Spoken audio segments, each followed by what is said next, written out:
Tom Hardy reveals his problem with some of Guy Ritchie's movies. "I'm not really into that." Tom Hardy has revealed his true feelings about some of Guy Ritchie's movies, and it could explain why he hasn't worked with the director more often. In many ways, Hardy and Ritchie seem like a perfect match. Both are known for their crime movies, and both are among the leading lights of the British contingent in Hollywood.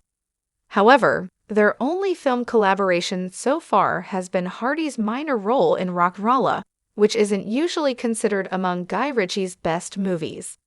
They recently worked together once again on the Paramount Plus series Mobland, which prompted Hardy to reflect on his working relationship with Ritchie. In a recent interview with Esquire, Hardy described his mixed feelings toward Ritchie's body of work. He says, "I love Guy Ritchie when he's on, right?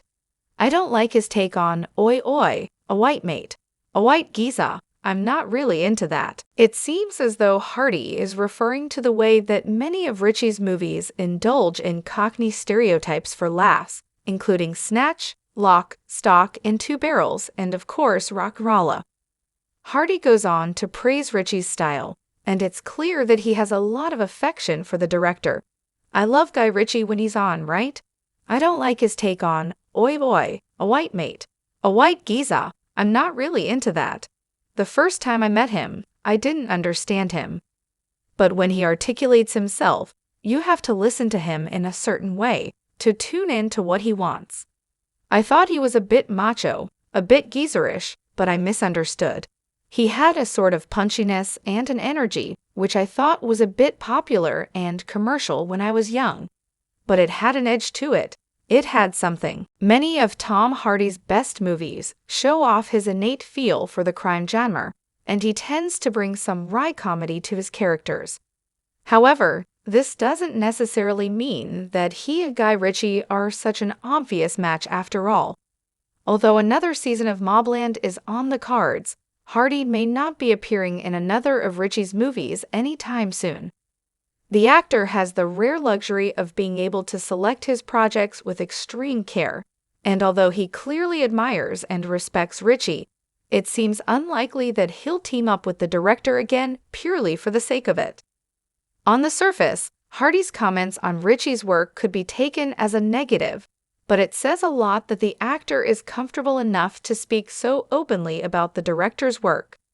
This suggests that the two men actually share an amicable relationship, in which they aren't afraid to be honest with one another. As Hardy continues his work on Mobland, it's also evident that his opinions on some of Ritchie's work shouldn't be blown out of proportion. The way that he praises Ritchie's punchiness and edge is just as important to consider. It's difficult to extrapolate Hardy's full opinion on Ritchie's movies based on his brief comments, but it does say a lot about where Hardy's career stands.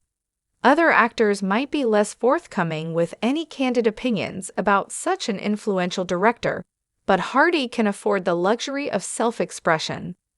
The rest of his interview with Esquire makes it clear that he's considering the future of his career and weighing up different moves after reaching the summit of the industry. Hardy's comments show that he knows what he wants, and he has no qualms about pursuing it.